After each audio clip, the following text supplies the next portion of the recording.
When we understand what it can give us and how much, then we understand what we can do, what our limitations are.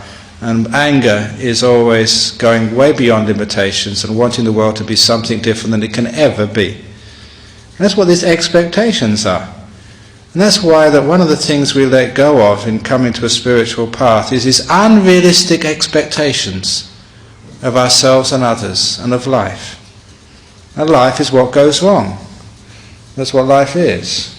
And we learn from those mistakes, and it goes wrong again. And never think you fixed it up now and everything's going to be fine from here on in. It never is like that. You know, it's like my building a monastery. 23 years we've been down at Serpentine, and people still ask, when is the monastery going to be finished? Ha ha ha. It's never finished. And when is your housework going to be finished? It's never finished. When are you going to retire? Sometimes you think 60 or 65, and then Mr. Costello comes along and says, no, 70 before you retire.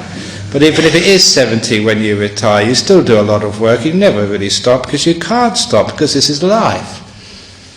So sometimes we look upon our expectations and we think that, okay, we're going to be healthy, we're going to be fine. But you know what life is like. Sometimes even if you do eat brown rice and you meditate and do yoga every day, you still die of a heart attack.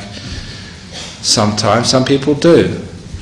So we've got to be careful about the expectations of life and understand that one of the things we get rid of here is what we call ignorance or delusion. And delusion, that's what delusion is.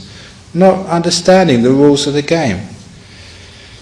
And so when we understand about the rules of the game, here we're actually to let go of things. And the most important thing to let go of, again, is not so much the physical possessions outside, or sort of, the stupidity about not understanding what life can give us. The most important thing of is this terrible ego thing. You know, the me, and look at me, and how good I am, and how wonderful I am, and just know how enlightened I am.